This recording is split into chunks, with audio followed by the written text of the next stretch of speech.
Assalamualaikum warahmatullahi wabarakatuh. Waalaikumsalam. Alhamdulillah wassalatu wassalamu ala Rasulillah sayyidina wa maulana Muhammad ibn Abdullah wa ala alihi wa sahbihi wa man tabi'ahu la haula wa la quwwata illa billah.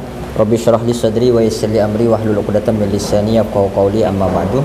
Sahabat-sahabat Gus Durian yang saya cintai, alhamdulillah untuk minggu terakhir bulan Oktober ini, seperti agenda yang sudah kita rencanakan beberapa waktu yang lalu, akan kita mulai membahas tentang 9 nilai utama Gus Dur, dan kita akan membahasnya secara random saja ya. Karena kalau di buku syarah ajaran-ajaran Gus Dur yang ditulis sama Nur Khalid Ridwan ini kan dia berurutan, mulai dari ketauhidan, terus kemanusiaan, keadilan, kesetaraan, dan seterusnya. Tapi kita tidak akan membahasnya secara berurutan. Di masing-masing pertemuan ini kita akan bahas satu tema, dan kebetulan untuk minggu terakhir bulan Oktober ini kita akan bahas terkait dengan satu nilai utama Gus Dur, kearifan lokal, atau tentang pemikiran-pemikiran atau pijakan-pijakan kearifan lokal yang digunakan oleh Gus Dur sebagai basis dari pemikiran beliau dalam mengambil sikap-sikap keagamaan, politik maupun kebudayaannya. Baik, sahabat-sahabat, tema diskusi kita hari ini adalah tentang pemikiran Gus Dur terkait dengan kearifan lokal yang dijadikan sebagai sumber nilai di dalam sosial budaya yang berpijak kepada tradisi, yang dianggap atau yang dipakai oleh Gus Dur sebagai praktik terbaik di dalam kehidupan bernegara. Sehingga tidak jarang misalnya Gus Dur itu sering mengambil pijakan kearifan lokal ini menjadi pijakan utamanya. Ini juga sejalan sebetulnya dengan prinsip Islam ya. Kalau dalam Islam itu kan, kalau dalam kaidah usul fikih itu kan ada yang kita sebut sebagai al-adah muhakkamah. Adat atau tradisi kearifan lokal itu bisa menjadi hukum sebetulnya.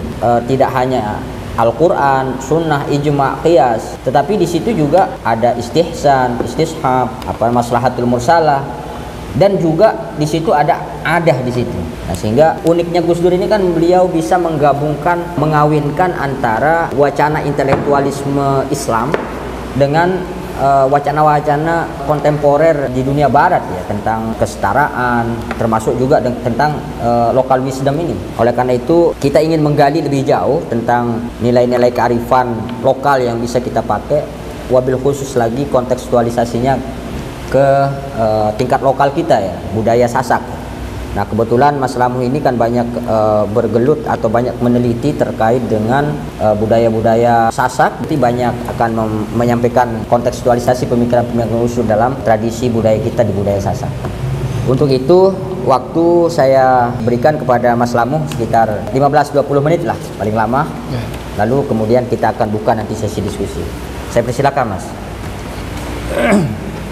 Bismillahirrahmanirrahim. Assalamualaikum warahmatullahi wabarakatuh. Waalaikumsalam warahmatullahi wabarakatuh. Alhamdulillahirabbil alamin. Wassalatu wassalamu ala asrafil anbiya wal mursalin wa ala alihi washabihi ajmain. Amma ba'du. Terima kasih atas kesempatannya Kak Jeli memberikan kesempatan kepada saya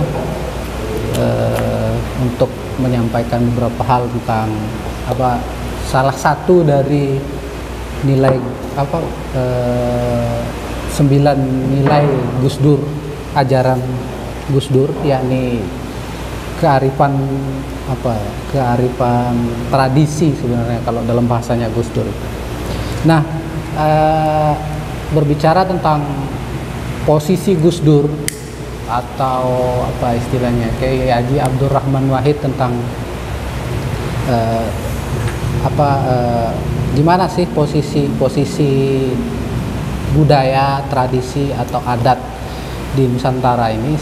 Saya kira ini paling canggih menurut saya di antara pemikir-pemikir yang lain. Kenapa saya bilang canggih? Karena Gus Dur itu tidak menjadikan misalnya tradisi itu sebagai vis-a-vis dengan Islam, tetapi seperti beberapa pemikir-pemikir lain, misalnya salah satunya ya sebut saja misalnya Nur Khalid Majid, itu gagasannya lebih kepada ini dia sekulerisasi gitu. Walaupun dalam konteks Nur Khalid Majid berbicara tentang sekulerisasi itu tentang politik waktu itu, sampai keluarlah jargon Islam yes, politik no. Tetapi implikasinya itu kemana-mana gitu, sampai mengarah ke teologi gitu. Konsep teologi, kemudian bahkan ke tradisi juga gitu. Nah, itu jadi kontroversi dulu. Nah, karena menghadap-hadapkan antara nas agama dan istilahnya tradisi atau budaya hasil dari pemikiran manusia gitu. Nah, ini kan sering terjadi ya. Mohon maaf, misalnya di beberapa gelombang Islam kanan misalnya, itu selalu menghadapkan antara Islam dan tradisi. Seolah-olah vis-a-vis ini nggak bisa ketemu gitu. Nah, disinilah uniknya Gus Dur gitu. Gus Dur melihat justru ini peluang bagi baik agama maupun tradisi untuk berkembang gitu. Karena apa? Wilayah antara agama dan tradisi sebagai hasil buah pikir manusia, cipta rasa dan karsa manusia atau budaya, itu bagaimanapun dalam konteks kita ketimuran itu tidak bisa dipisahkan dari teologi atau Tuhan, atau dalam konteks kita berbicara saat ini yaitu agama. Nah, gimana caranya? Pertama-tama Gus Dur itu sangat cerdas ya, cermat ya. Kita melihat posisi agama itu seperti apa sih gitu. Kemudian posisi budaya itu seperti apa gitu. Nah, ini tercermin di tulisan Gus Dur yang berjudul Pribumisasi Islam gitu. Awalnya Gus Dur agama itu posisinya seperti apa? Kita baca dulu posisinya agama. Agama itu petunjuk atau wahyu lah, atau firman yang difirmankan, petunjuk yang difirmankan oleh Tuhan gitu. Dan dalam konteks ini Islam misalnya itu kan terjadi di Arab, kemudian sama Nabi Muhammad, eranya Nabi Muhammad. Praktis secara tekstual itu sudah selesai. Sebagai sebuah produk hukum, dia sudah selesai, atau sebuah undang-undang katakanlah seperti itu, dia sudah selesai gitu. Nah, sementara posisi budaya itu dia lebih cenderung dinamis. Karena apa? Dia sangat terikat dengan konteks waktu dan zaman. Zaman budaya yang saat ini tentu sekali akan jauh berbeda dengan zaman dulu begitu. Nah, bagaimana yang kedua ini bisa saling rangkul begitu, atau berekonsiliasi? Inilah saya kira kecerdasan dari almarhum Gus Dur, bahwa agama itu memang nas atau petunjuk yang sudah selesai gitu secara tekstual. Tetapi secara kontekstual, inilah peran dari budaya untuk menafsirkan agama gitu. Dengan ini kan semacam budaya itu kan bisa dikatakan sebagai anugerah dari Tuhan. Kalau kita merujuk pada definisi budaya, bahwa budaya itu hasil cipta rasa dan karsa manusia begitu. Nah, inilah modal yang dijadikan oleh inilah modal manusia untuk menafsirkan nas agama ini, firman Tuhan ini. Kalau tidak ada itu, saya tidak bisa membayangkan dengan apa kita akan menafsirkan wahyu itu. Kira-kira dengan apa? Saya kira tidak ada ya. Oleh sebab itu, nanti dalam beberapa kasus itu secara tekstual sudah berhenti, tetapi tafsirannya terus mengalami perkembangan. Salah satu contoh yang paling cerdas menurut saya ketika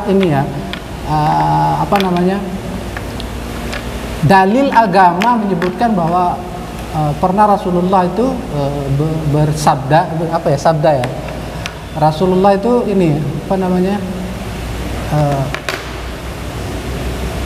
memilikilah banyak-banyaklah memiliki keturunan, karena itu nanti akan saya banggakan. Nah, kira-kira gitu ya nanti kita ke Ustaz nanti untuk ini. Mungkin dalam konteks waktu itu memang Islam itu sedikit gitu. dalam konteksnya atau asbabun nuzul anunya itu, Islam memang sedikit dan dia menjadi minoritas. Dalam waktu itu memang banyak kematian atau apa gitu. Tetapi dalam konteks zaman saat ini gitu, kuantitas itu menjadi masalah gitu. Di tengah Islam yang saat ini secara kuantitas memang banyak, tetapi problematikanya di situ gitu. Nah, di sini kecerdasan Gus Dur ketika kuantitas itu ditafsirkan bukan saja kuantitas, tetapi kita harus kuat secara kualitas gitu. Percuma banyak secara kuantitas, tetapi tidak ada yang berkualitas gitu. Oleh sebab itu, dalil yang disebutkan tadi itu ditafsirkan sama Gus Dur, yang perlu diperbanyak itu kualitas. Nah, sehingga kalau di NU kan nanti ikut juga mensosialisasikan program keluarga berencana itu. Nah, implikasinya banyak sekali sebenarnya ini. Misalnya sekarang kalau mau punya banyak anak, itu kan pasti harus menikah dini kan? Mau tidak mau itu konsekuensinya, harus menikah dini gitu. Nah, sementara untuk menikah dini ini juga jadi problematik gitu. Nah, inilah makanya kejelian Gus Dur, saya kira di sana ada menafsirkan teks yang sudah selesai ini dengan mengkontekstualisasikan dengan era saat ini. Kemudian nanti pun demikian, tidak semua itu bisa bisa semena-mena kita tafsirkan begitu. Ada acuannya gitu. Acuan pertama itu ya berdasarkan kebutuhan. Terus acuan kedua itu boleh itu berupa hukum fikih yang di luar ini, ibadah yang ghairu mahdoh. Ghairu mahdoh artinya yang kalau yang sudah baku, katakanlah baku ya, ibadah mahdoh itu nggak bisa diganggu gugat gitu. Misalnya kayak sholat, misalnya rukun sholat, terus zakat, puasa dan seterusnya, itu nggak bisa dirubah. Yang bisa berubah itu terkait ghairu mahdoh gitu ya. Bahkan Rasulullah sendiri pernah mengatakan kalau urusan duniamu atau adatmu ya diserahkan ke ahlinya gitu, bukan ke saya. Kononnya kayak gitu anunya. Dan itu juga bisa menjadi semacam misalnya salah satu contoh, misalnya kalau di Arab itu kan antara kurma dan gandum ya jadi zakatnya gitu ya. Nah, lalu bagaimana kita di sini di Indonesia? Itu kan bagian dari semacam pengembangan nas. Dalam artian bahwa ini nggak bisa, kita kan bukan penghasil gandum gitu, bukan penghasil kurma gitu. Nah, dicarilah nilai kesetaraannya. Nah, ya karena dia ini bahan pokok gitu, jadi kesetaraannya dengan beras kalau kita di sini. Nah, tafsiran itulah yang sebenarnya diperlukan untuk mengembangkan mengembangkan tradisi gitu. Nah, di samping itu juga misalnya kalau Gus Dur kan orang Jawa dan banyak berbicara tentang Jawa ya. Jawa. Bagaimana tradisi budaya yang bernuansa Islam itu banyak sekali gitu, walaupun diambil dari luar Islam tanda petik. Pandangan hidup orang Jawa itu banyak yang sesuai nilai-nilai keislaman. Nilai-nilai keislaman. Salah satu contoh misalnya kayak ini ya, masjid yang umpak tiga itu. Apa istilahnya? Kalau di sini apa istilahnya? Anjah. Kayak tangga, atapnya itu loh yang bersusun tiga itu. Empat telu. Ya, empat telu. Itu kan diambil dari konsep Meru kalau dalam tradisi Hindu itu, karena apa itu Meru? Meru itu semacam kepercayaan orang Hindu bahwa dewa-dewa itu berdiam di gunung. Nah, cuma bedanya kalau di Islam. Kalau di Islam umpaknya 3 gitu, mencerminkan iman, Islam, ihsan. Kalau di Hindu misalnya kita lihat di Bali itu 9. Salah satu contoh. Kemudian terkait ini bahasa yang paling banyak ya, istilah sembahyang gitu. Kenapa kita nggak pakai sholat gitu ya? Karena masyarakat Jawa dulu itu ya taunya sembahyang, menyembah Hyang gitu. Hyang itu ya Tuhan maksudnya gitu. Kemudian nanti istilah langgar, kenapa kita nggak pakai musola atau apa gitu, tapi langgar dipakai karena tradisi Kapitayan itu, kepercayaan Kapitayan itu menggunakan sanggar untuk Sanggar langgar gitu. Sanggar diubah menjadi langgar. Kemudian nanti ada ini ya, apa namanya, Santri. santri itu diambil dari kata sastri. Sastri itu kalau dulu nyantrik istilahnya. Nyantrik itu ya kayak ini. Kemudian ashram itu istilah dalam Buddha. Itu diambil karena konsep ini, ashram itu untuk menampung santri. Santri itu diambil dari kata sastri. Sastri itu ya semacam kitab sucinya lah, maksudnya syair-syair yang ketuhanannya orang kan, sastra dulu itu kan. Nah, kemudian ini diadopsi menjadi santri. Nah, tempat santri itu ya di ashram gitu, karena dikumpulkan dalam Nah, konsep ini kan diambil oleh Islam periode Wali Songo lah ya. Ini dijadikan Gus Dur sebagai contoh lah bahwa ya tidak selamanya budaya semua harus Islam gitu kan, budaya apa gitu juga harus Islam. Alih-alih begitu justru itu akan problematik karena apa? Larinya Arabisasi gitu, bukan Islamisasi gitu. Nah, Arabisasi ini kan mengarab-arabkan gitu ya. Iya, betul. Mengarab-arabkan gitu.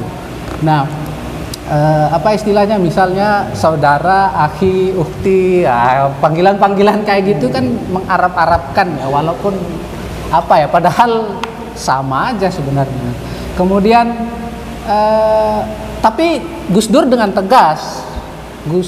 tegas bahwa ini bukan Jawanisasi dan bukan ini sinkretis gitu. Sinkretis ini bukan.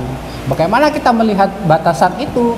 Nah, inilah pentingnya kita merujuk kepada nas agama ya, Islam gitu kan. Sekali lagi konteks Gus Dur berbicara itu terkait ini ibadah-ibadah yang ghairu mahdhah dan yang berhubungan dengan adat. Kalau yang ini tetap sama gitu. Nah, di luar itu nanti barulah bisa di apa istilahnya di luar ibadah mahdhah. Ibadah mahdhah ini baru bisa dikompromikan, dan itu pun tidak sembarang gitu. Sekali lagi itu syaratnya ya dia harus berdasarkan kebutuhan, kemudian itu terkait adat atau kebiasaan gitu. Nah, itu baru bisa gitu, dan itu pun harus ini ada value atau nilai yang diniatkan gitu, entah itu nilai kebersamaan atau apa segala macam. Nah, itu batasan Gus Dur berbicara tentang tradisi ini gitu ya. Nah, saya kira dengan konsep Gus Dur, bagaimana cara pandang Gus Dur ini sebenarnya sangat mungkin kita untuk membaca tradisi kita saat ini gitu ya, tradisi kita saat ini yang di konteks Lombok misalnya. Kita bisa menyebut misalnya kalau di Jawa menyebut langgar, kita bisa menyebut santren ini juga tradisi kita gitu. Santren itu kan apa ya, musola lah cara kita ya, bukan masjid ya. Santren ini juga bagian dari itu ya. Kemudian tradisi yang paling kontroversi misalnya merari ya, cara maling lah gitu ya. Nah, ini kan kalau konteks merari itu kan apa yang kalau di nas ajaran agama itu kan fikihnya itu apa yang mengesahkan orang menikah itu kan ijab, qabul, wali, sama apa? Saksi. Cuma 4 itu gitu. Nah, secara tidak langsung meski tidak semudah itu, yang di luar itu kan budaya semua sebenarnya. Betul. Budaya semua. Artinya ya mungkin secara singkat saja mungkin bisa kita katakan secara gampang, ya itu kan bagian dari adat, dan adat itu tidak merusak agama gitu. Karena dalam agama itu kan sudah kita laksanakan secara syariat gitu, dalam tanda petik ya, secara syariatnya sudah. Nah, kecuali kalau misalnya ada sebuah pernikahan terus syariatnya itu tidak dilaksanakan, nah itu kan bermasalah. Tetapi dalam konteks kita, misalnya merari itu kan syariat sudah selesai. Bahkan misalnya kalau karena saya sudah menikah, jadi saya ada ini ya, pengalaman gitu ya. Bahkan di selatan itu malah mempersoalkan begini ya. Ketika mengambil wali, terus walinya tidak dikasih kalau belum ada uang hantaran, itu bagi kami itu sangat buruk sebenarnya.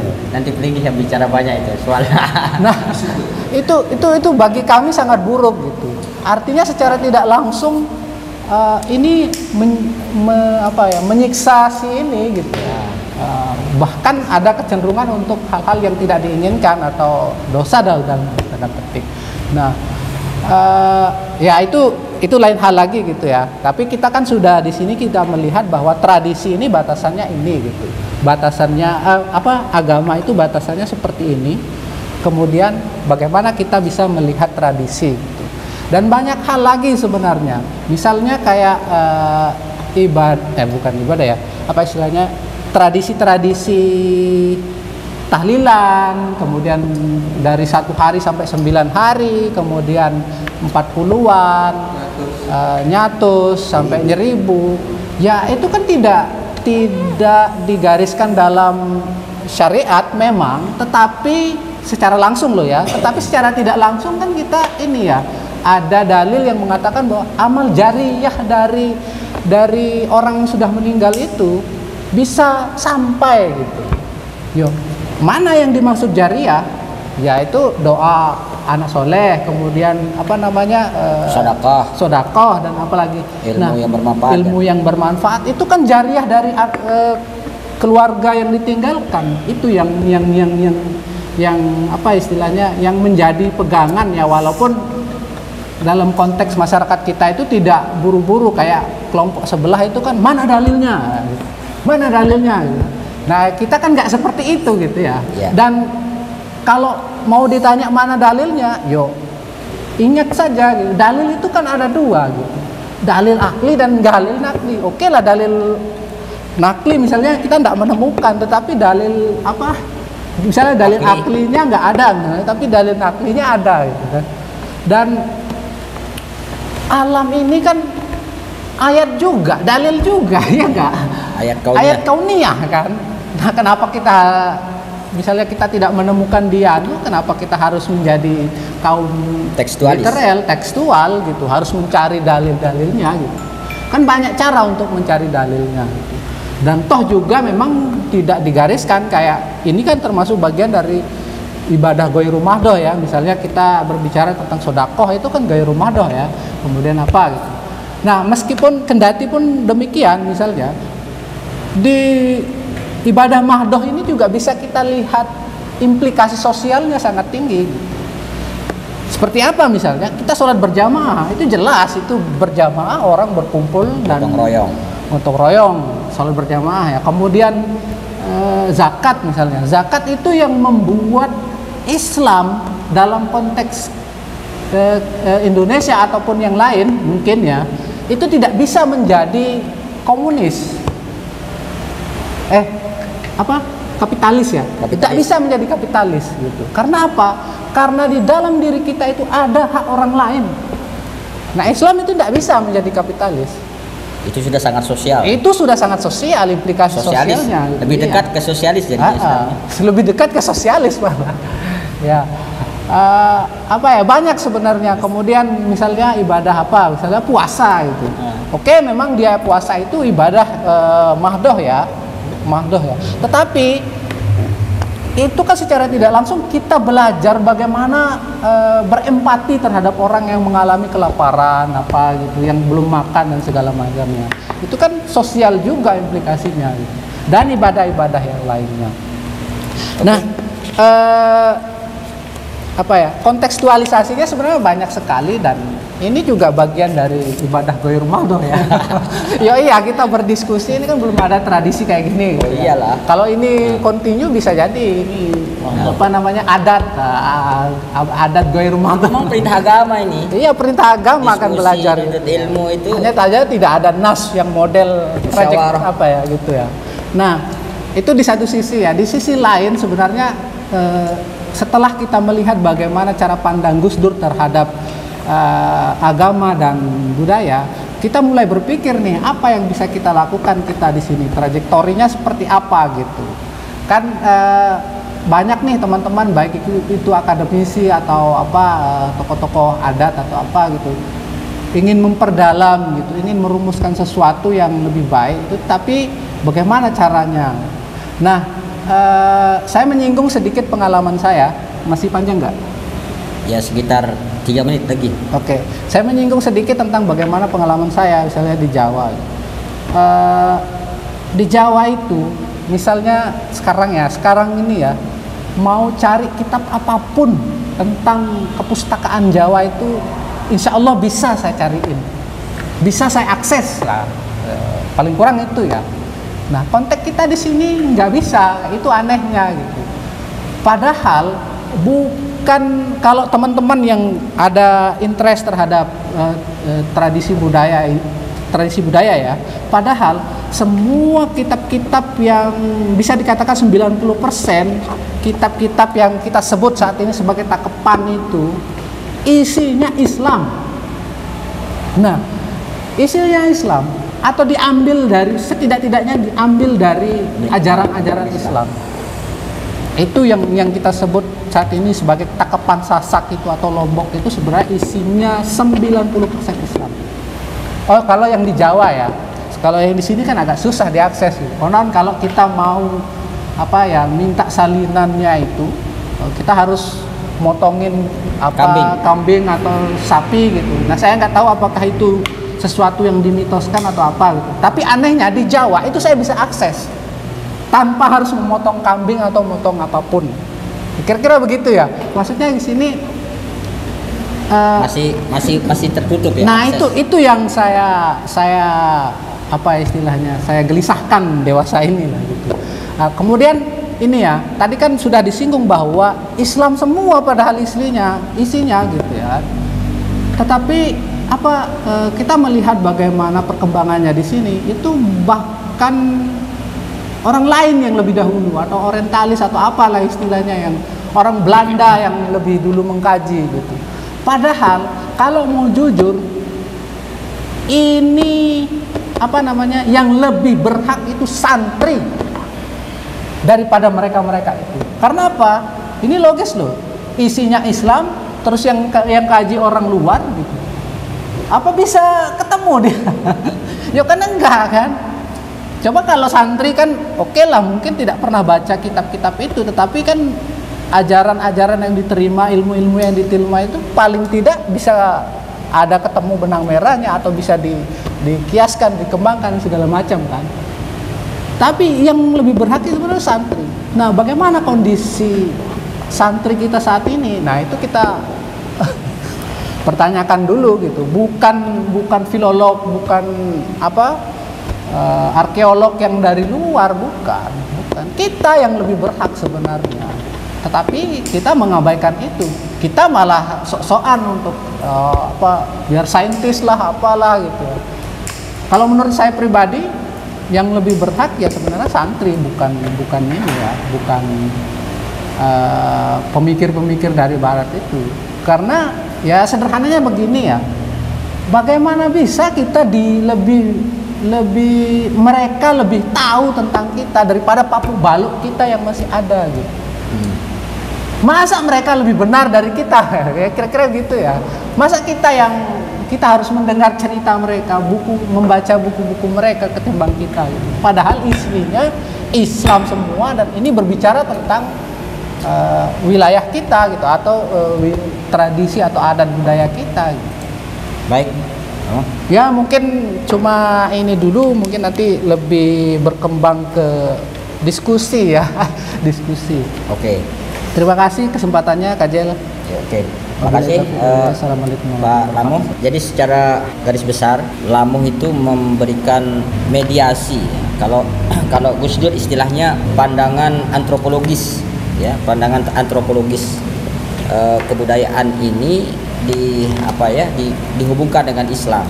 Jadi memang kalau kita lihat pandangan-pandangan Gus Dur itu banyak yang meniru, ya, atau menduplikasi pandangan-pandangan para wali songo dulu yang melihat budaya tidak sebagai musuh tetapi justru menjadi saling melengkapi begitu. Jadi adanya tradisi tahlil dan lain sebagainya itu kan sebenarnya sudah ada di Nusantara ini sebelum Islam datang, itu sudah ada sebenarnya. Cuman dirubah modelnya saja. Dan kemudian juga yang penting tadi diungkapkan oleh Lamuh itu adalah adanya pergeseran kebudayaan ya Pak Muh ya. Kalau dulu kan orang-orang namanya kan contoh Pak seperti kita lah di sini kan agak Sasak semua namanya kan, agak lokal namanya. Misalnya Mundre atau Rumawal, Tatre, Rumawan dan seterusnya kan. Chandra. Tapi sekarang nama-nama orang itu kan berubah jadi nama Arab semua ya kan. Termasuk pembicara Samsul Ma'arif kan, bahasa Arab itu kan. Samsul Arifin kan. Beliau ini makanya saya ubah jadi Lamuh Samsuar. Beliau ini asli namanya. Muhammad Mursi, tapi ada Muhammadnya. Begitu juga kalau kita lihat kalau kita lihat pesantren-pesantren ya. Dulu pesantren-pesantren itu nggak ada nama bahasa Arabnya kan. Contoh misalnya Tebu Irang, Lirboyo, apalagi Sidogiri, Tambak Beras, itu kan nama lokal semuanya. Nggak ada pakai Bahrul Ulum, Sirajul Huda, nggak ada kan? Nggak ada. Nah ini pandangan-pandangan seperti ini ada bias budaya Arab ya sebetulnya, ada bias budaya Arab. Kemudian juga yang disampaikan oleh Pak Lamuh tadi yang menarik juga adalah adanya budaya Sasak ini yang memang sangat identik dengan Islam sesungguhnya, tetapi kemudian kurang bisa dikompromikan. Nah, kalau Gus Dur itu kan dia seorang kiai, seorang budayawan, seorang seniman, pokoknya hampir semua identitas itu ada dalam dirinya dan dia mampu mengkomparasikan. Nah, sekarang tantangan kita Gus Dur itu kan ada tidak yang punya kapasitas seperti itu. Ini menjadi tantangan serius juga ke depannya. Nah, saya buka diskusi teman-teman, kita diskusi bebas saja, tiktokan gitu, tidak harus ada tanya jawab dan lain sebagainya. Kalau ada yang belum diungkapkan sama Lamuh terkait materinya, mungkin teman-teman bisa menambahkan seperti Ustadz Nursim misalnya, dia lebih paham ya terkait dengan naskah-naskah kuno Sasak itu banyak yang beliau koleksi dan beliau praktisi juga, Kamu. Pembaca syair beliau. Oh, mantap. Pembaca syair. Dan kebudayaan-kebudayaan kayak yang mengiringi perkawinan ini kayak merari, kemudian istilahnya Kematian juga. Kematian. Mulai dari proses-prosesnya itu mungkin siklus kehidupan itu semua perlu diceritakan oleh Ustadz Nursim. Mulai dia melai kan, terus apa berikutnya ada nyelabar, ada macam itu kan kita nggak paham. Nah, di situ sebenarnya bisa kita gali sebenarnya nilai-nilai apa yang di situ yang bisa kita kontekstualisasikan dalam cara pandang Gus Dur. Kita coba lihat dengan cara pandang Gus Dur. Saya persilahkan Ustaz Nursim.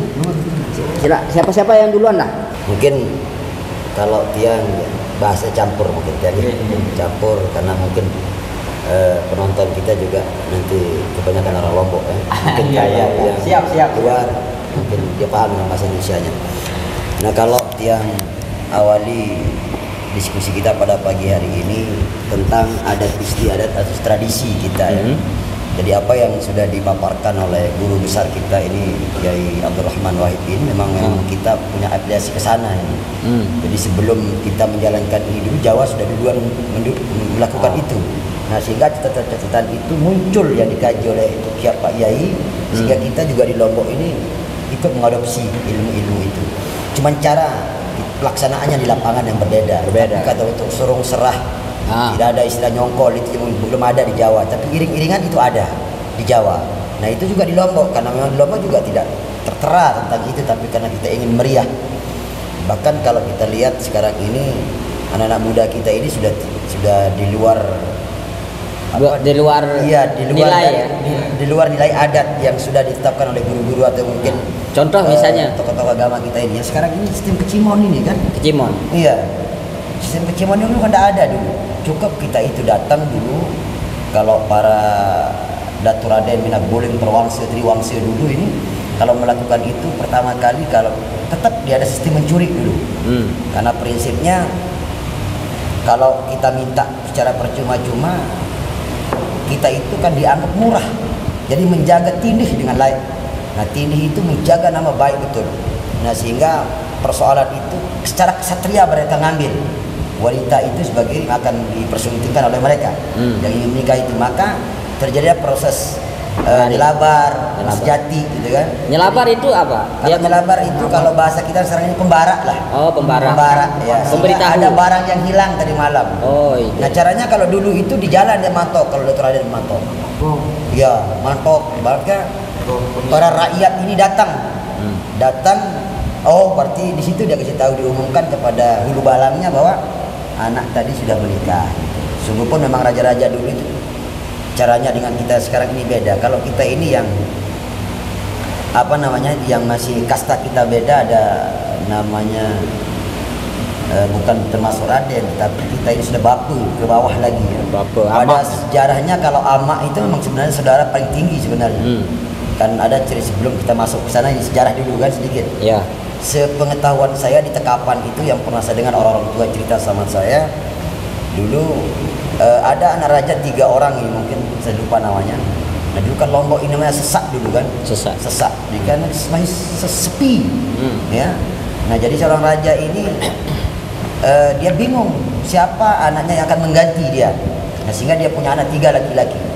Nah maka cara raja ini untuk mencari penggantinya adalah dia lepas anaknya ke Lombok. Yang bertiga ini lo nyeran lah, cari layak kan, lo bergerak istilahnya berjaring mayung apalah. Nah terjadi satu ketika anak yang 3 orang ini haus ingin minum. Nah jadi anak yang paling besar, anak yang nomor 2 dan anak yang nomor 3 ini. Di situ raja ini persiapkan bekal-bekal anaknya ini dengan tekilan ya, tekilan kan di daun daun pinang ini ya, opik istilahnya, opik itu dibungkus. Nah, sehingga anak raja yang bertiga ini lapar dan ingin minum, haus juga karena saking lama dia berburu di Lombok ini. Sehingga sampai setempat dia ketemu dengan sumur sakti lah, perkara dan Lombok nanti karena dia lupa ya. Nanti kita sampaikan kemudian hari lah. Nah, anak raja yang paling besar ini saking dia haus minum, dia nongkek tangenam. Saudara yang paling besar ini nongkek dia. Berarti tidak nyocok untuk mengganti bapaknya ini. Berarti dia tidak bisa untuk menjaga harkat dan martabat dan harga diri bapaknya sebagai seorang raja. Terus yang nomor 2 ini maka dia ambil daun bunut itu. Pakai tangannya untuk minum. Dan anaknya yang ketiga ini dia pakai daun bunut itu. Ngisiin sao, akhirnya dia minum. Nah jadi, tapi sebelum itu raja ini sudah yakin bahwa anak yang paling kecil ini yang bisa untuk mengganti, karena memang adab, sikap dan perilaku dan wibawanya juga muncul yang akan menggantinya. Maka sebenarnya kita dengan keturunan Raden ini saudara sama kita, cuman keturunan kita paling besar. Jadi orang Raden tidak boleh dia bilang kamu terhadap kita itu. Tua ini paling kecil ini keturunan ini istilah. Paling kecil, tapi sekarang udah beda lagi. Karena memang mereka tinggi, karena ada kasta di situ, sehingga kita ini para tidak kena terserah. Kira-kira begitu lah. Kangkung. Ya, tapi pada dasarnya kita itu bersaudara, bapak dulu keturunannya begitu. Ya. Nah, makanya kita itu tidak boleh pecah. Karena kita sebagai pelindung adik kita, jangan mencaci dia adik kita. Nah, kita yang menjaga Ratu Raden ini, menjaga akhlaknya sebenarnya kita sebagai keturunan ama ini. Karena kita paling besar dan siap mati ketika ada Raden kita dihina orang, kita siap tampil. Kira-kira begitu filosofinya. Nah oleh karena itu sekarang ini kita sudah mulai renggang, menjaga jarak. Kalau di lain tempat di Batu Jai maupun di Mejeruk itu beda caranya sekarang ini, bergempang-gempang kan. Nah, Nah oleh karena itu sekarang ini dalam tradisi kita untuk pelaksanaan adat istiadat itu jauh beda. Tapi masih mempertahankan tradisi-tradisi yang dulu ya kayak. Masih dan harapan kita ke depannya anak muda ini harus melek tentang itu sebenarnya. Bila kita meninggalkan tradisi yang sudah ditinggalkan oleh orang tua kita ini, maka kita ini adalah generasi yang kurang baik. Tidak boleh kita tinggalkan. Justru di situ kita bisa untuk memperlihatkan, oh ini loh kita Sasak yang sebenarnya. Nah ketika di Lombok Timur itu kan kayak tadi itu kan Nyelabar itu kan sangat Islami sebetulnya. Sangat Islami. Dia memberitahu. Iya. Sungguh pun barang itu sudah hilang. Cuman gini Pak Ustaz Nusim, ya. Banyak orang mengkritik maling itu kan sikap yang kurang baik, apalagi laki-laki mencuri membawa lari si perempuan yang bukan muhrimnya. Nah di situ kan ada nilai Islam yang dilanggar. Bagaimana cara anunya itu? Kalau dulu itu bukan itu persoalan. Kalau kita dari segi adat tidak melanggar, tapi dari segi hukum karena bersentuhan itu mungkin itu yang sekarang kalau orang bicara tentang agama itu dia tidak melihat hukumnya. Makanya dia mengatakan tidak boleh mencuri karena mencuri itu kan tidak boleh kalau hukum Islam. Tapi pada dasarnya dulu itu bukan orang yang akan bersunting itu yang mencuri. Yang mencuri memang ada keluarganya. Iya. Oh ya. Dikawal berarti terus, caranya. Ya. Nah sehingga itu yang salah kita sekarang nafsir tentang itu tentang mencuri. Karena kenapa dikatakan mencuri? Karena kita mengambil diam-diam. Tapi satu sisi mengambil diam itu cara orang dulu memperlihatkan kesatriannya. Nah ketika ditemukan kebetulan Gus Dur juga punya punya nilai utama, salah satunya adalah kesatriaan. Itu sudah nyambung gitu ya. Nah sehingga ketika orang kenapa dikawal dulu, karena memang dulu kan sedikit wanita, banyak laki-laki ya, sedikit wanita diperebut, wanita dulu banyak yang mau, sehingga sekek ni doang kecil itu balik milih mau bagaimana ketika dia akan mengambil satu malam itu, maka dikawal lalu dari kelangan aja mesiat siapa yang menang itulah itu disebut dengan kesatria. Nah terus bahasa kita ini banyak yang sudah tidak terkontrol sekarang ini anak muda kita ini. Nah bagaimana sekarang kita ini yang mengajar mereka adik-adik kita ini supaya mereka paham tentang bahasa ya, membawa ke jalur yang benar ya. Jalur yang benar. Sama juga kadang-kadang orang tua ini, anak-anak kita ini karena tidak pernah mendapat pelajaran bahasa mungkin dari orang tuanya, karena orang tuanya juga tidak pernah belajar tentang itu. Iya. Ya kan begitu persoalan. Bahasa halus itu. Nggih, bahasa halus itu seperti kan disebut siwah saking siji sudah saling bahasa. Kan itu bahasanya. Jadi satu bahasa itu bisa berubah menjadi 9. Nah, kalau di Jawa ada bilang ya ajine manungso sokolati. Iya. Harga manusia itu ada di lidah. Iya betul. Di ucapan bahasa. Makanya dengan layak dan menikeruan di menuni dia menyoguluni ini tindih buat ini tersiwah saking sedih bahasa ini sama perkataannya karena itu kemedaran padahal itu baik. Tapi satu sisi kalau kita yang mendengar itu kurang baik cara mendidik anak itu.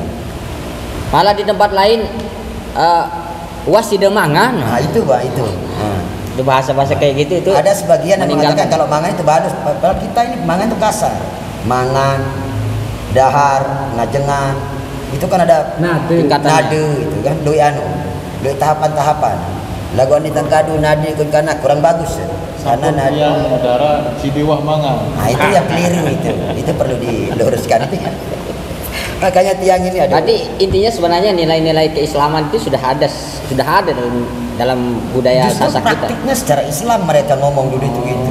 Bahasa-bahasa halus. Ada tanggapan? Mungkin ada tanggapan? Iya, sedikit ya. Mik itu terkait dengan Melayu memang hari ini sangat bias ya. Dan beberapa terutama bahkan saya di catatan saya sedang menulis di BRIN sekarang untuk naskah Bejangkep menikah meneliti, dan bahkan di catatan akhirnya di notesnya bilang Sasak ini mencuri ya. Ya. Dan dan memang di beberapa platform media ataupun semua mengatakan seperti itu bahwa itu mencuri. Nah ini yang mungkin saya menangkap banyak tadi Bang Lamu bercerita terkait bagaimana Gus Dur merangkul budaya dan Islam. Nah di sini saya coba juga untuk melihat apa sih sebetulnya Melayu. Kalau kita lihat secara keseluruhan, kalau dalam saya mencoba untuk bukan merarik saya bahasanya, saya menulisnya dengan sebutan Bejangkep. Merarik itu adalah bagian dari Bejangkep itu. Kalau kalau saya melihat ternyata kita punya 13 cara pelaksanaan pernikahan sasak itu. 13 cara, dan kalau tak salah itu lebih banyak Sulawesi itu, kalau di mana itu mungkin ada 16, mungkin kita yang kedua. Dan saya melihat dari proses Melayu, kalau Merari sebetulnya betul yang dikatakan bahwasanya itu adalah proses keberanian. Dan dulu kalau kita melihat, tapi yang hari ini yang dilihatkan adalah Melayu itu, tidak dilihat apa proses belakangnya. Nah, ternyata kan kita punya tradisi midang dahulu. Ya, betul. Nah, itu yang dilupakan hari ini oleh. Sekarang udah tergantikan HP, midangnya lewat WA. Nah, itu yang kehilangan. Loh, Merarinya ada, Melayunya ada, tapi midangnya tidak ada. Hilang.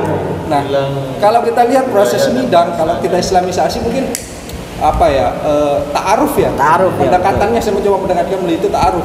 Bagaimana kan cuman di proses midang itu lebih menarik bagaimana sebetulnya si perempuan, kalau ta'aruf mohon maaf mungkin bisa dikoreksi, itu antara satu laki-laki dan satu perempuan gitu. Nah, kalau di midang kan bisa banyak orang itu. Bisa betul. banyak orang yang hadir. Dan itu harus antri. Nah, Jadi yang duluan datang tidak boleh dia. Sistem. Nah, itu Dia punya sistem. Niki yang menarik ketika midang itu terjadi. Ngelap. Itu pasti ngelampu.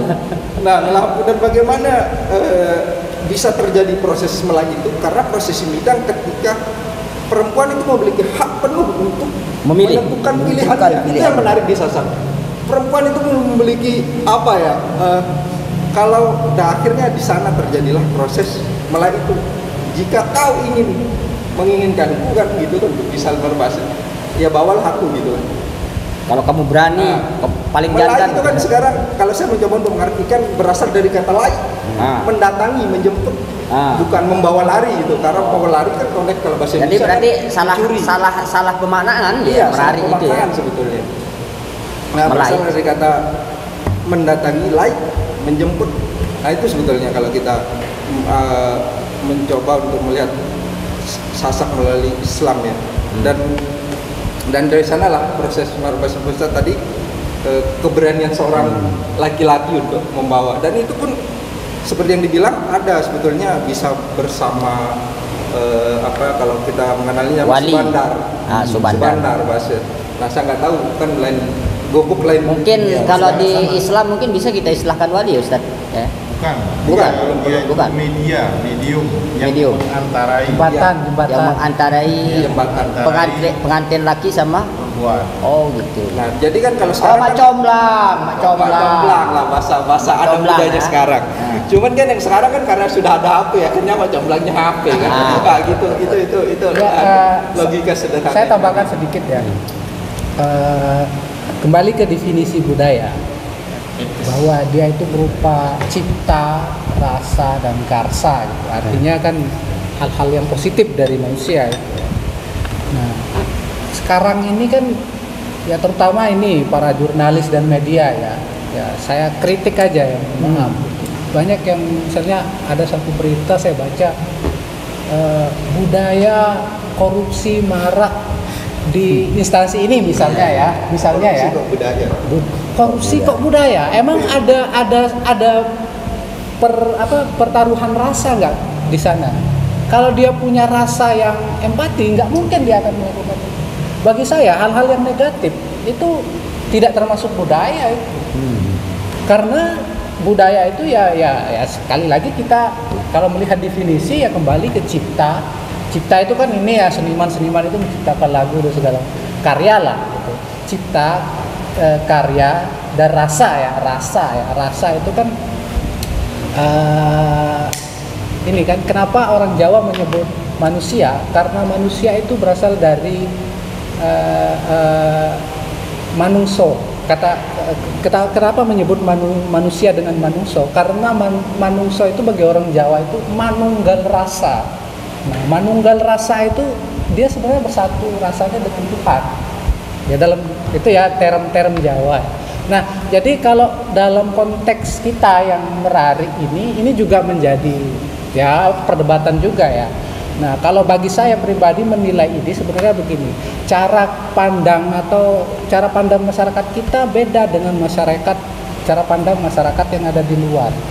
Bagi kita, misalnya kita datang nih meminta anaknya, itu suatu hal yang kurang ajar. Dan Malah disanksi, harga diri kita merasa diinjak-injak. harga diri pihak perempuan. Iya, orang gimana enggak, orang buah hati itu kan kesayangan kita gitu. Terus dia mau diminta. Nah itulah, sekali lagi ini mengenai cara pandang ya. Ya, Walaupun cara di pandang. luar itu kan ada cara melamar dan sebagainya.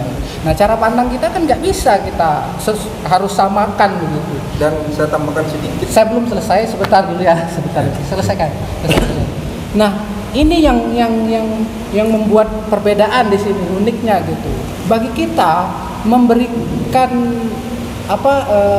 memberikan sesuatu yang berharga bagi orang tua, siapa yang enggak mengatakan anaknya sebagai yang berharga gitu. Secara langsung itu justru tidak dinilai tidak sopan gitu. Bahkan ada beberapa orang karena tradisinya sudah menculik gitu, atau mengambil mempelai perempuan, bahkan ini ada semacam dramatisir gitu, diambil saja nanti gitu caranya, walaupun saya sudah tahu, walaupun saya sudah resmi, tetapi tolonglah jaga nama saya di masyarakat ini. Ada loh yang membuat Ya, skenario betul. seperti itu. Karena apa? Bagi kita ini tidak bisa diganggu gugat ya, maksudnya karena cara pandang loh ya, ini terkait masalah cara pandang kita, bahwa meminta anak itu kayak kita orang tua itu gimana begitu, mau diminta sesuatu barang yang Sangat berharga. Terus harus diminta untuk diambil ya, itu apa bahasanya, apalagi sampai tawar menawar harga di sana begitu.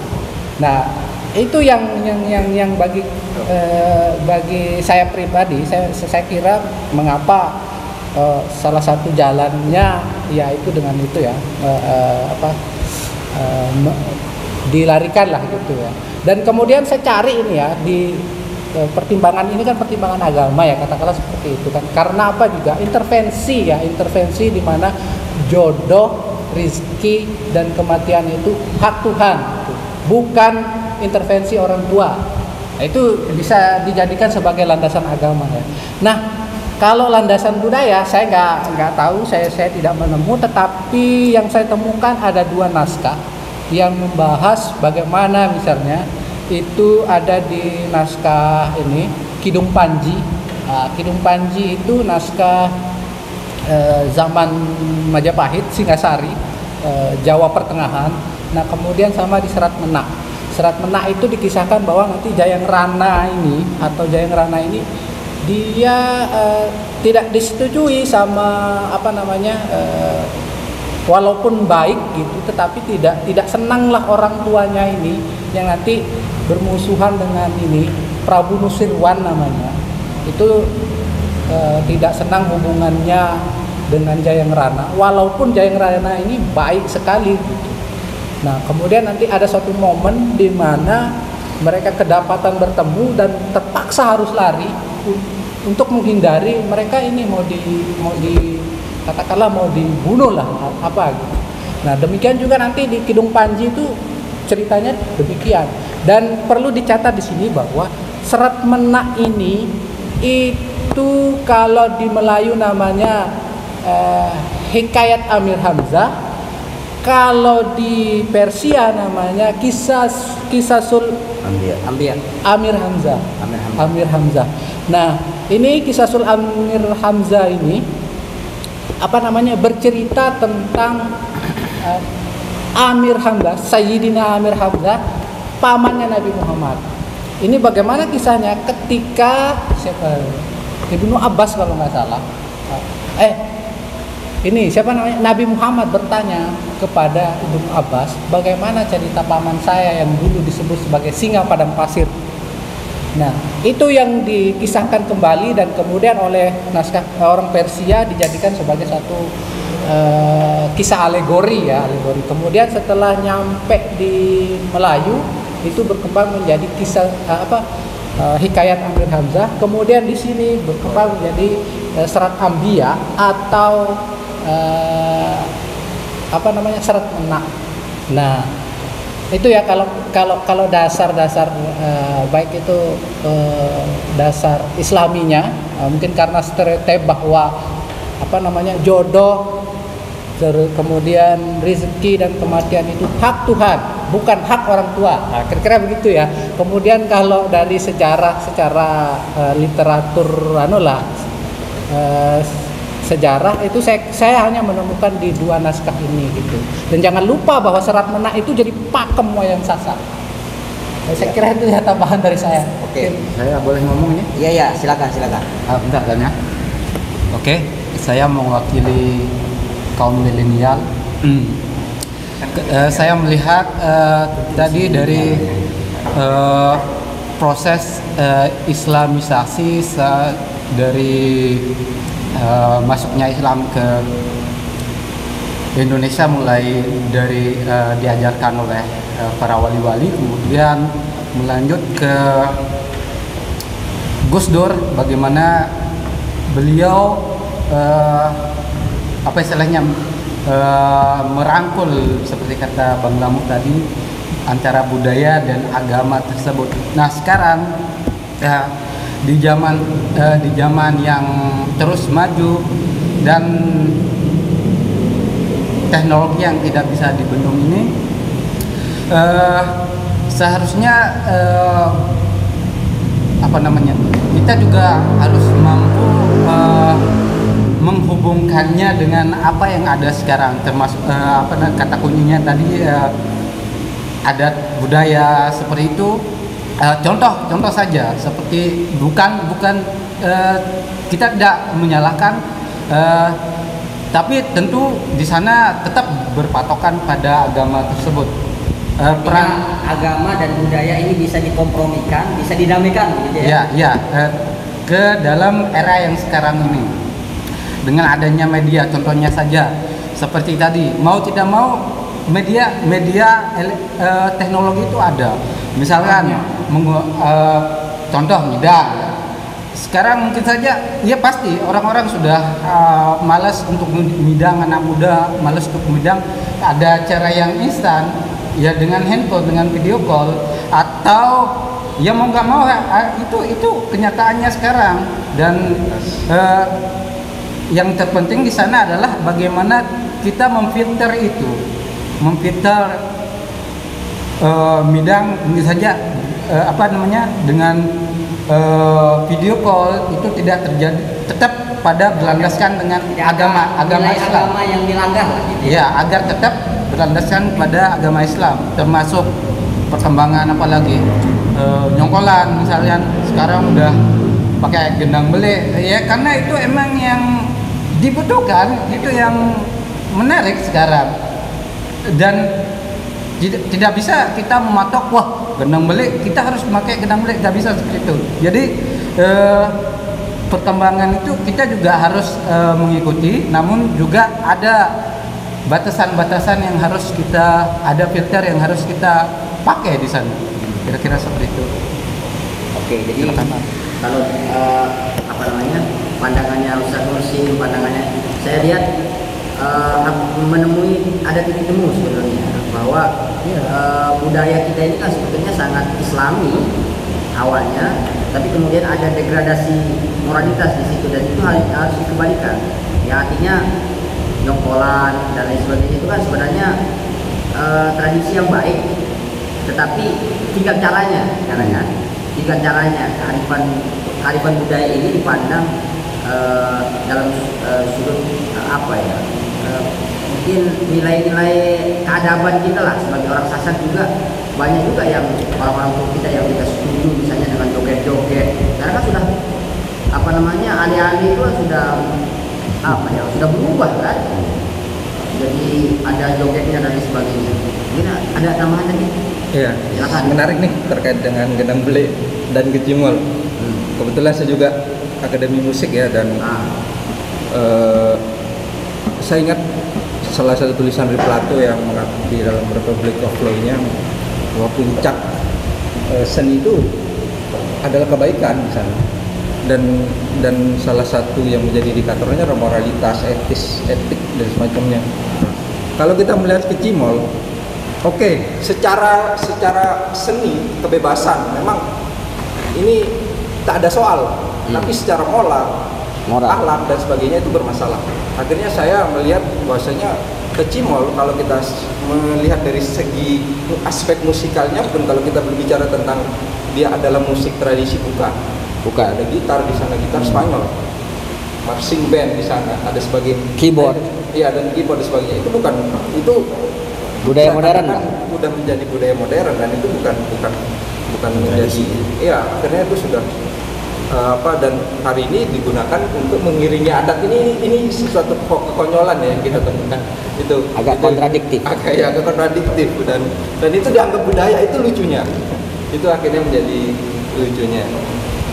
Cuman kita lihat juga ya, mungkin lebih goyangannya lebih hot mungkin bagi anak-anak muda hari ini. Itu soal moral lah, ini terbentuk di sana, dan Islam lah yang harus membendung itu kan hari ini.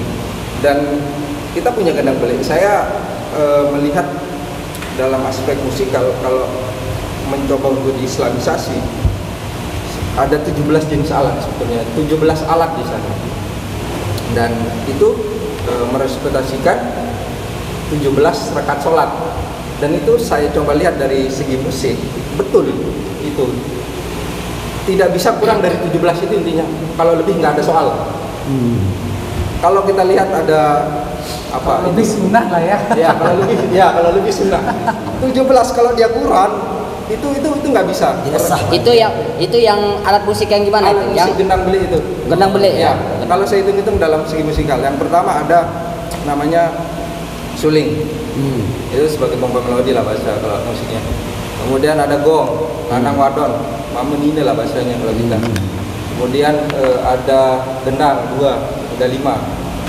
Kemudian ada petuk namanya. Ya. Kemudian apa lagi? Ya, ada kenceng dan rincik. Ada rincik dulu yang lebih kecil, rincik. Kemudian ada 5 lagi cemprang tuh. Itu berarti sudah 12. Kemudian 5-nya lagi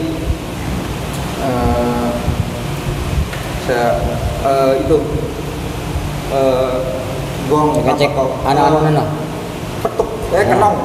Nah, kalau dalam musik, kalau kita bahasa musik pentatonis, kita punya 5 nada. Itu pure 5 nada. Kalau bahasa Jawanya kan jiro lupatmu. Kalau kita selalu lupatmu lah gitu. Nah, kalau itu hilang nggak mungkin. Nah, ada 5 cemprang di sana. Nah, 1 namanya perembak. Nah, ada 2 yang dia coba untuk satukan. Yang perembak itu menyatukan. Kalau hilang 1, masa dia mau menyatukan satuan atau 2? Nggak simbang. Nah, itu makanya saya bilang ada 17 pas di sana. Kalau lebih sunnah gitu. Kalau lebih sunnah. Nah, itu kalau kita melihat dalam bagaimana Islam kita bisa di Islam di gendang belik. Kalau saya melihat akhir-akhir ini banyak memang yang pernah orang-orang tua kita dulu lakukan, banyak yang hilang. Seperti berantok, cara lain kan. Ada istilah berantok dulu, kalau ada orang yang meninggal malam sekali berantok. Apa itu berantok? Berantok. Ada nujak kan, nujak istilah nujak. Terus Suaranya kemudian kan besar, pong. iya, zikir zaman itu juga. Saya juga pernah. Itu pernah ada di Lombok itu zikir zaman. Itu zikir zaman. Saya kira zikir zaman itu budayanya Aceh. Iya, ada di sini ada dulu. Saya bisa datangkan posisinya langsung, senimannya. Ada itu. Nah, itu cara-cara dulu orang-orang tua kita dulu seperti saya. Termasuk rudat itu ya, rudat. Iya, rudat. Gendang belik ini dulu kan memang belum dikontaminasi dengan alat-alat baru ini kan, masih alami, sehingga kedengarannya juga bagus, dan tata cara pemainnya juga teratur, gitu. Tidak jenggot langit sampai menyentuh perempuan. Nah, itu mungkin itu yang kembali lagi seperti kata Dinda tadi, moralitasnya di situ sudah menipis. Nah, sehingga bagaimana sekarang ini anak muda kita ini untuk masuk ke ini supaya kita hidupkan lagi. Nah, saya bersyukur ketemu dengan adik-adik lungu-lungu Sami ini yang bisa untuk mengangkat ini kembali, dan sangat menarik. Supaya orang tua kita ini kita ingatkan lagi hal-hal yang pernah dilakukan oleh orang tua kita dulu itu. Terus kemudian Syair hikayat ini saya salah satu di Lombok Tengah ini yang sedang kami hidupkan, karena tiang di Resbumi ya, diamanahkan kemarin di PCN Resbumi ini sedang mengumpulkan teman-teman pesyair hikayat ini. Nah itu mungkin cara-cara Wali Songo dulu untuk memberikan pemahaman tentang bagaimana untuk menjalankan syariat Islam. Dan kitabnya juga kitab Jawa itu yang betul-betul bahasa Jawa. Kalau hikayat itu Melayu.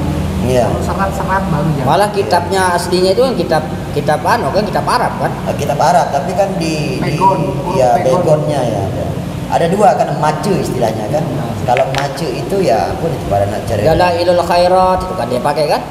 Iya, itu kan hanya tambahan-tambahan saja lah. Tergantung bagaimana kita untuk mengkombinasi cerita itu sebenarnya. Tapi kalau kita baca secara macu ini sama syair hikayat ini beda. Kalau macu ini kan cenderungnya ke pewayangan ya bahasanya ya ke situ. Nah, jadi dulu pewayangan itu memang cara-cara orang tua kita dulu ini. Iya. Dia Isinya Wali kan Songo dulunya kan kurang yang menyampaikan tentang syariat ini, maka lewat pewayangan itu disampaikan. Nah, kisahnya seperti Jayang Rana, terus Selandir, dan terus Rengganis ya, ada kitabnya itu maksudnya. Ada jawannya ya. Nah, sehingga bagaimana sekarang kita bisa menghidupkan itu kembali, dan ini kalau hidup ini luar biasa kita akan diajarkan lagi bagaimana cara orang-orang tua kita ini memperjuangkan syariat ini. Nah, maka timbullah kecenderungan tiang untuk mengajak teman-teman ini untuk menghidupkan lagi terkait dengan ini. Dan sambil kita meluruskan cara-cara ini, jangan sampai mereka mengadopsi cara barat lah. Kalau kita betul-betul mengedepankan cara Sasak lokal ini untuk menghidupkan seni ini. Nah, kalau dihidupkan seni Sasak luar biasa sekali nih. Luar biasa. Sampaikan sadai ke tiang yang umur 48 tahun ini, luwih wadai ke lain-lain kan tiang. Tiang udah 48 tahun, dan tiang juga sebagai mungkin saksi bahwa gendang itu belum semodern yang sekarang ini. Kalau era-era 90-an atau mungkin 80 ke atas lah, masih kecil dia dulu. Sehingga kalau hidup lagi luar biasa itu. Tanpa kita mengadopsi musik-musik yang datang dari luar itu seperti baru-baru ini kan. Sehingga asli dia kelenang dulu kan, berkelenang dulu cara-cara itu. Kelenang masa. Yang di musik-musik yang dimainkan cara duduk itu kan. Keluin makin gamelan itu memang ia musik dengan lain. Ni kalau melampak dan berjidur jadi joget kan masih baru-baru datang gitu, dikombinasi dengan musik yang lama dengan baru. Lagu yang lama hilang, yang baru muncul modern, sehingga tertutup keasliannya. Mungkin itu tambahan sedikit. Oke.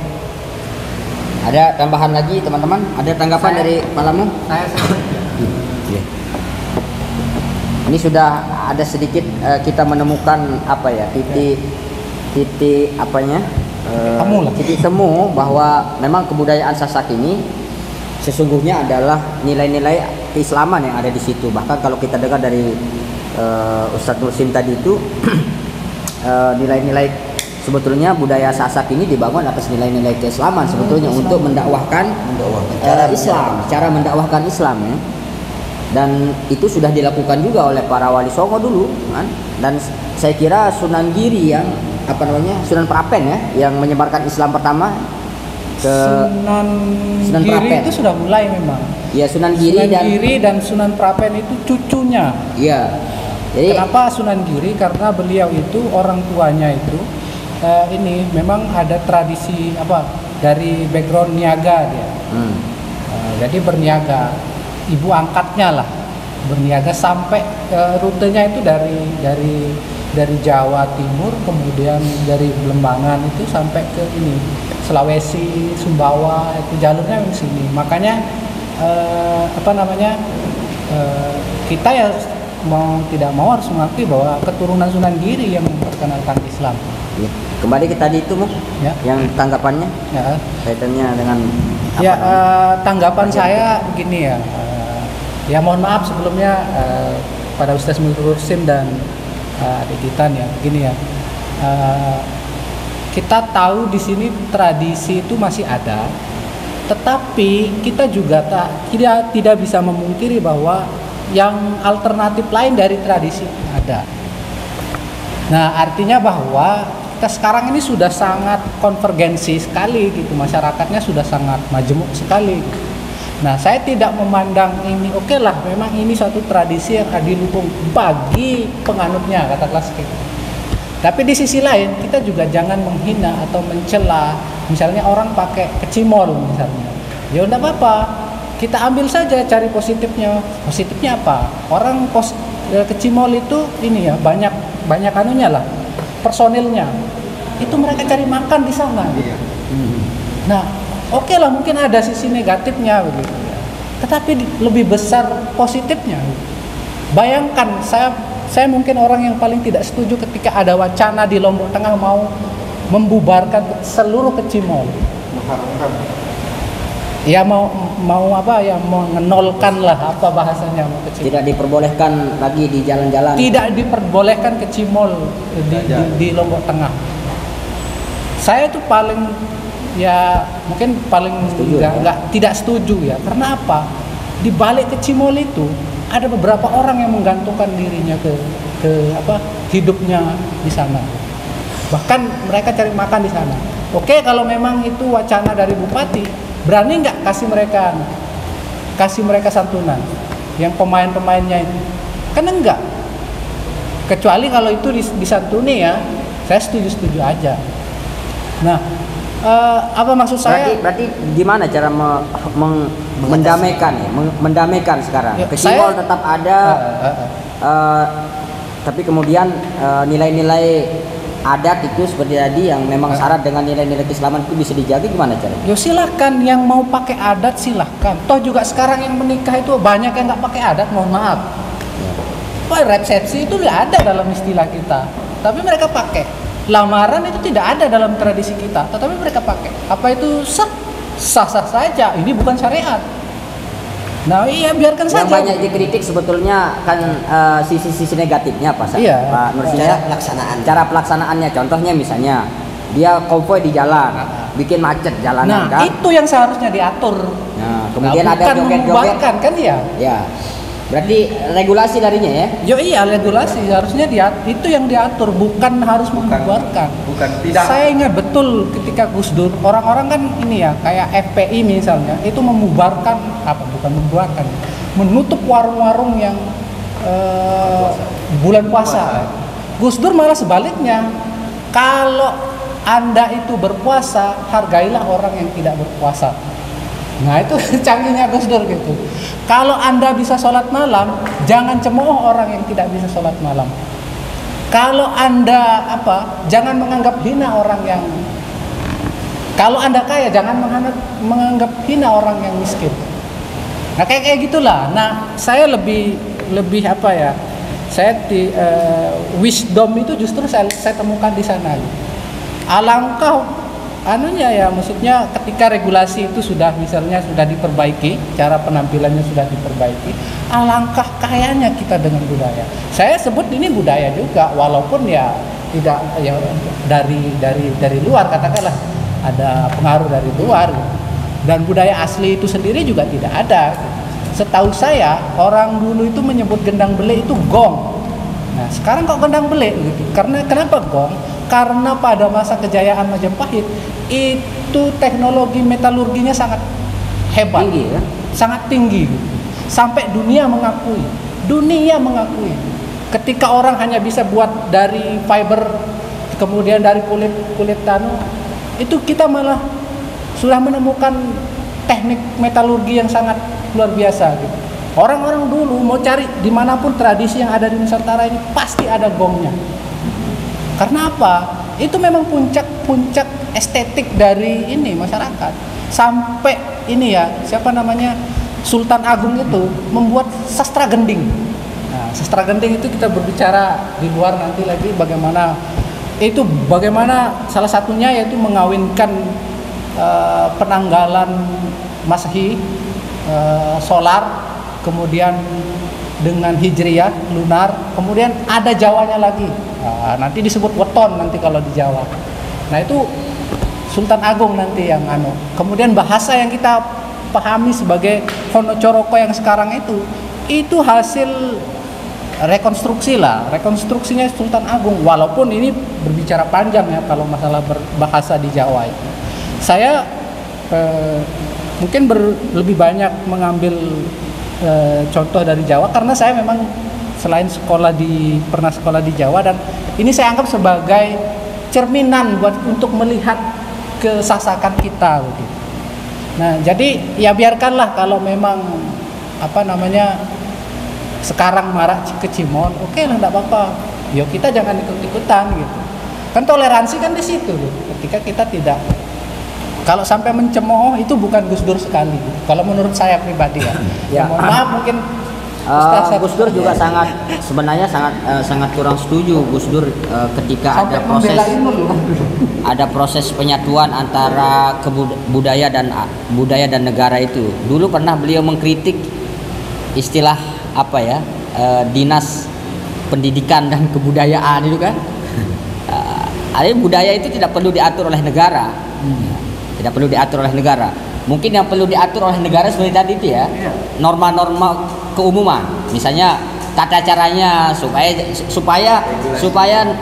ke Cimol itu tidak mengganggu di jalan, gimana caranya? Nah, tapi budayanya itu di rumahnya gitu, jangan karena gini juga Ustadz Nursin, Ringgih yang sangat ketat terhadap budaya ini.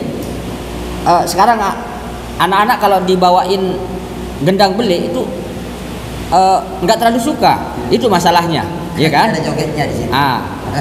Nah sekarang kalau ke Cimol itu kan mereka sangat suka, itu yang menjadi problema juga kan.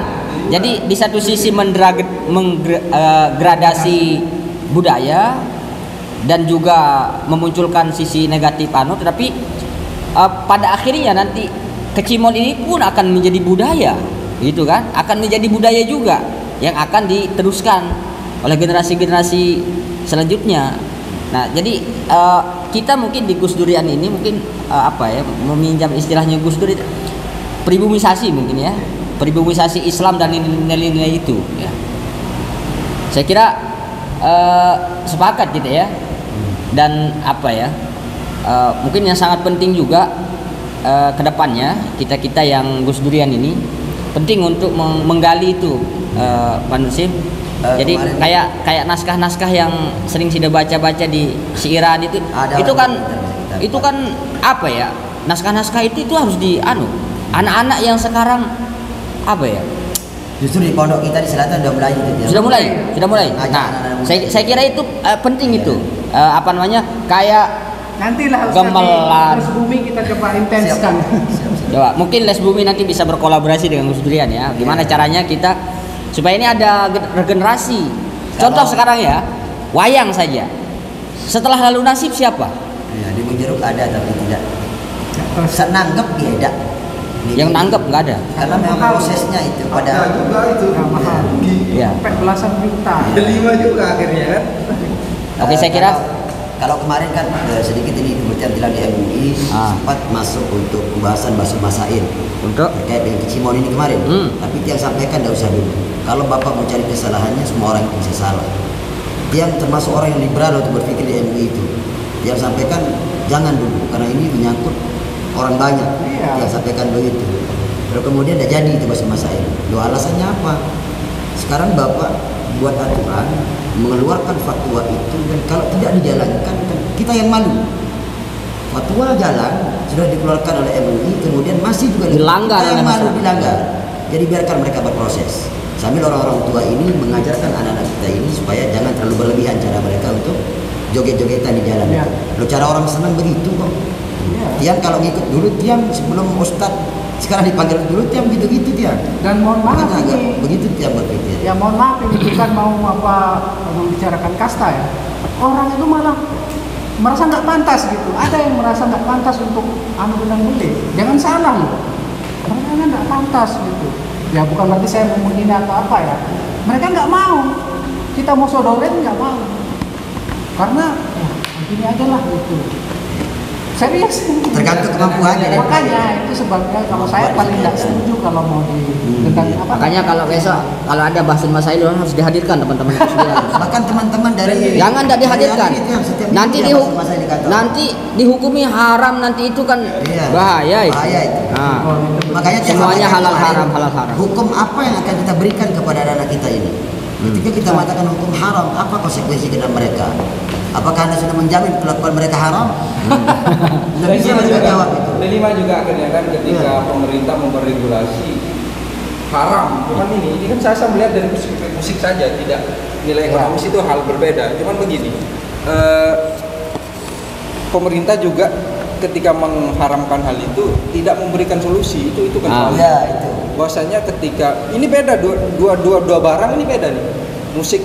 Janganlah bilang mengharamkan, cuman tidak boleh kan apa melarang lah, melarang. Karena tadi Ustadz Nursim ini anggota MUI soalnya. Pernah diharamkan, peraya itu pernah mengharamkan. Oh iya. Peraya itu pernah mengharamkan. Ekstrim ini. Hukum diharamkan untuk masuk. Dan gini, mediasi itu mana? Boleh masuk sama sekali. Dan gini apa namanya?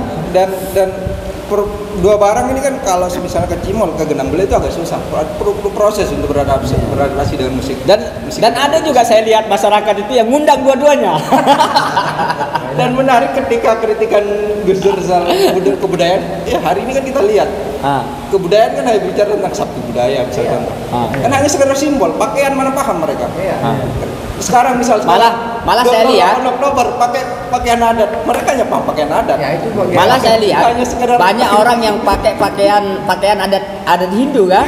Itu udah hilang. Ya, yang kota-kota itu kan. Yang kota-kota.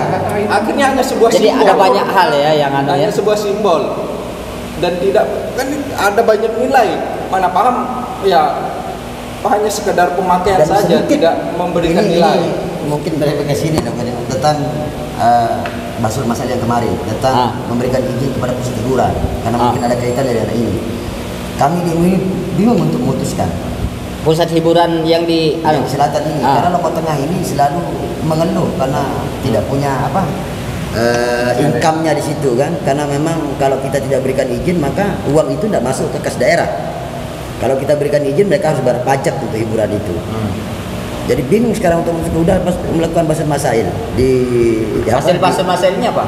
Boleh? Belum keluar sekarang ini. Yang sampaikan cuma pendapat yang begini bersama teman-teman adik-adik kita yang alumni Stibondo ini, yang ulama-ulama muda ini, beliau menyampaikan begini, tetap MUI itu melarang secara hukum Islam ketika di pusat hiburan atau minum minuman keras itu tetap tidak diperjualbelikan bagi orang muslim, karena kita bukan orang muslim saja yang hidup. Nah, terkait nanti orang itu membeli dari belakang urusan sama Allah. Yang jelas kita sebagai MUI sudah melarang mereka untuk membeli minuman ini, gitu. Itu solusinya. MUI ya kapasitasnya di MUI gitu di ya. MUI, ya. Pemerintah ya dia kebutuhannya investasi gitu ya. Dan banyak pendapat ada muda kemarin. Loh, kenapa Lombok Barat itu bisa? Kenapa kita tidak bisa? Ulama Lombok Barat itu lebih banyak ketimbang Lombok Tengah. Nah, tentang hiburan ini penting menjadi tema diskusi kita berikutnya. Iya, berikutnya lah ya. Dan ini menarik sekali. Woi, berbuat habis-habisan sampai per meja. Menarik. Nah, itu. Dan yang dua, tentang pusat hiburan dan minum-minuman di selatan ini. Sampai sekarang belum ada izin. Kenapa kita miskin PAD Lombok Tengah ini? Karena pendapatan kita tidak ada. Terus kemudian karena pusat hiburan kita tidak ada, karena setiap ada motor lari mereka ke Senggigi. Lari mereka ke Senggigi. Lodong semua orang Lombok Barat yang menanggung itu. Loh, kita kenapa tidak berani menanggung? Kita yang punya lapangan GP, mereka yang menikmati hasilnya. Iya. Nah, terus kemudian begitu pertimbangannya. Iya, berarti ini sudah masuk ke wilayah apa fatwa kapitalis. Iya.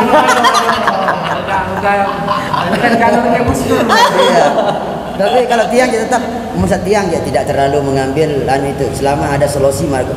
Tiang kalau penang Gus bagus pasti Gus Dur saya buka videonya. Penang Gus bagus Dur. Lo orang masuk surga masa nak baca la ilaha illallah. Kenapa yang ada hanya sertifikasi halal saja, tidak sertifikasi halal? Oh iya. Karena memang tidak dikeluarkan sertifikasi halal haramnya di situ. Nah itu kemarin dia, dan ini masih awal pembahasan ini. Kita hadirkan tokoh-tokoh ulama-ulama muda kita dari NW, NWDI, terus dari juga dari apa? Dari Bodak, dari Muhajirin, dari NU juga kita hadirkan semua kemarin. Tapi masih bingung untuknya. Tuan guru yang belum paham tentang musik itu panik kanggu. Maka Dato' Arif bilang disamak saja. Nah kalau kita berbicara tentang haram itu, pernah enggak Bapak tahu bagaimana Bapak pegawai negeri gaji Bapak dari mana? Kok dari pusat hiburan paling besar Pak? Oh, diam mereka. Loh kalau kita larang di Indonesia itu berkembang sekarang, Bapak miskin. Undang kami nanti bawakan sastra gending. Iya. Jadi itu yang menarik kalau anak-anak muda kita yang kritis nyari sambil kita menyatukan mana tradisi, mana musik gitu. Harus memang dikombinasi itu. Tradisi saja ada musik kurang seru. Musik saja ada tradisi kurang bagus sedikit. Dengan nyokon terus suara di Nah, dia main hari. Itu. Oke. Nah, kira-kira gitu. Oke, saya kira ada banyak hal ya, tidak hanya terkait dengan pernikahan, tidak hanya terkait dengan kematian. Ada banyak budaya-budaya kita juga yang butuh kajian serius sebetulnya, kawan-kawan ya.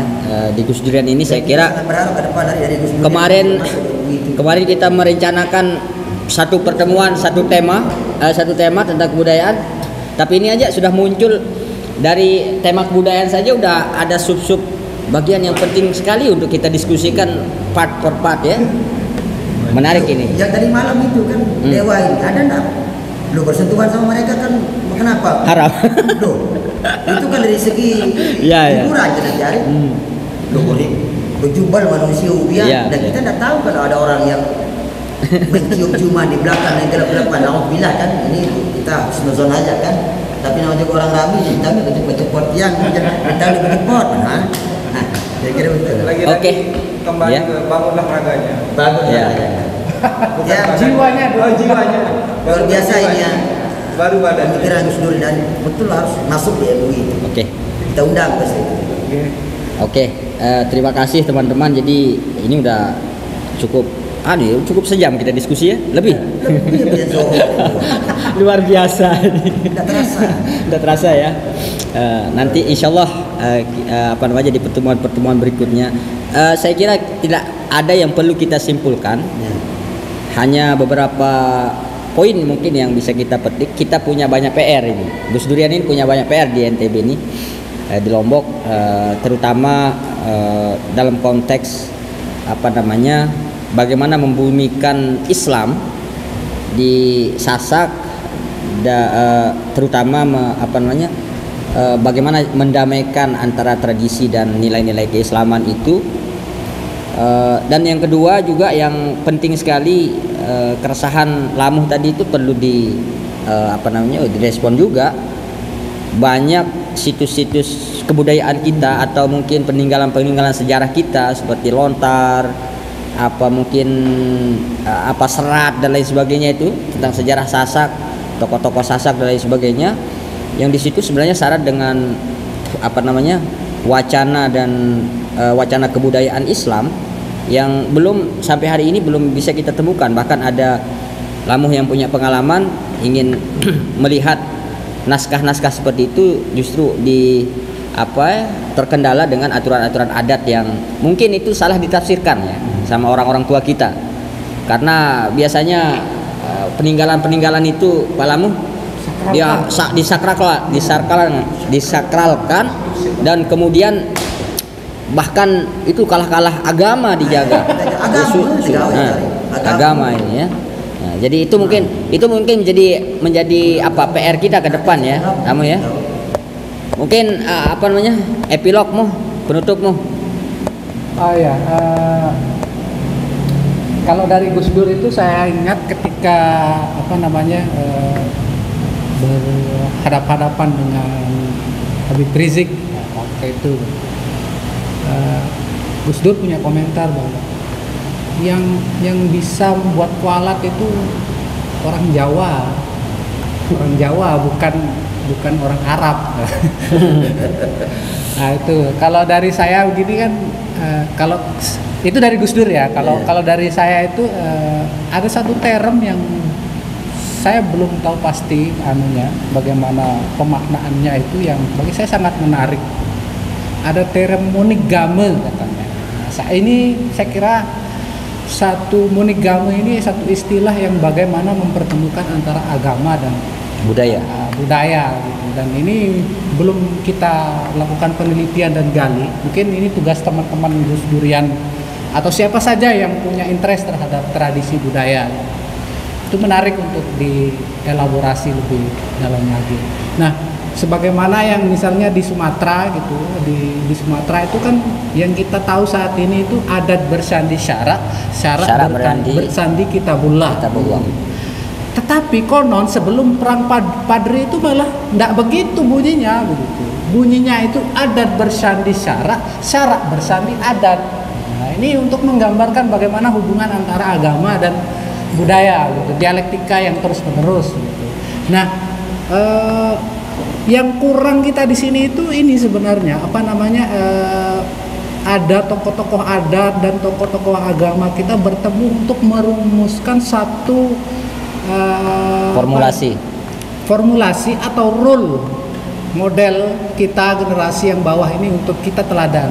Sebagaimana orang Jawa misalnya itu ada satu term yang ini yang menarik bagi saya. Termnya itu gini, sangkan paraning dumadi. Sangkan paraning dumadi itu bagaimana dia menjelaskan bahwa manusia itu datangnya dari mana dan kembalinya tidak kemana. Dan ini bisa dikorelasikan dengan kalimat istirja, inna lillahi wa inna ilaihi raji'un. Kemudian apalagi tugas-tugasnya MUI ini. Nah, ada lagi misalnya memayu hayuning bawana, kan? Ini dunia ini sudah indah gitu. Nah, tugas manusia ini lebih memperindah bumi lagi gitu. Bukan malah merusaknya gitu. Ini kan sesuai dengan bagaimana tugas dalil yang mengatakan hablum minallah dan hablum minan nas. Bahkan hablum minal alam kalau bisa. Karena yang saya pahami itu bahwa apa yang datang dari agama sebelum Islam di Nusantara ini itu tidak semua dirubah total gitu. Ini sesuai dengan ajaran Mbah Hashim bahwa Hadaratus Syekh bahwa ketika itu kan Mbah Hashim dan Kiai Ahmad Dahlan itu samaan ya zamannya gitu. Nah, ini memiliki dua strategi yang berbeda begitu. Ketika Kiai Ahmad Dahlan berada di Yogyakarta gitu, jargon utamanya itu kan ingin memberantas TBC. TBC itu apa? Tahayul, bid'ah dan khurafat. Nah, strateginya berbeda walaupun sama-sama guru dan apalah gitu kan, gurunya sama gitu. Kalau Kiai Ahmad Dahlan yang belakangan menjadi Muhammadiyah, potong saja langsung gitu. Potong langsung gitu. Halal haram. Ya kita melakukan pembaruan lah, kira-kira begitulah ya. Terus revolusi lah, kira-kira begitu. Potong saja yang mana yang termasuk TBC itu. Ini kan penyakit, gitu kan. Tapi kalau bahasnya tunggu dulu, tidak semua yang lama ini buruk gitu. Nah, itulah. Itu ada istilah yang di NU itu kan al-muhafazatu ala qadimis salih wal akhdhu bil jadidil aslah. Nah, saya kira itu. Sudah dirubah. Hah? Sudah direvisi. Apa itu revisinya? Wal ijad bil jadidil aslah. Wal ijad bil jadidil aslah, summal aslah. Ditambah sama Kiai Ma'ruf Amin. Ya. Oke. Itu saya kira itu konteks kebudayaannya itu ya, hubungannya dengan NU ya. Yang saya mau tekankan di sini bahwa apapun itu, kita sama Muhammadiyah, kita Nahdliyin sama Muhammadiyah, tujuannya sama. Kita janganlah untuk apa? Oke, terlalu jauh itu. Apa namanya? Cuma itulah. Sudah seragam kita. Dan sudah sama-sama tahlilah. Intinya yaitu kalau kita ingin membaca tradisi budaya kita ya kita harus lihat dulu apakah ini ada nasnya atau apa gitu. Kalau tidak ada, ini bagian budaya atau agama. Mungkin cuma itu. Oke. Terima kasih Pak Lamo, kawan-kawan semuanya. Alhamdulillah diskusi kita berjalan lancar dan saya kira banyak ilmu yang kita dapatkan hari ini dan mudah-mudahan ada keistiqomahan ini. Teman-teman yang belum hadir mungkin perlu dikompori lagi untuk bisa hadir ini karena kemarin banyak sekali yang hadir, hari ini kok sedikit sekali ya. Sekali lagi ya terima kasih sekali lagi. Mohon maaf kalau ada kurang dan lebihnya. Wallahul muwaffiq ila aqwamit thoriq. Assalamualaikum warahmatullahi wabarakatuh.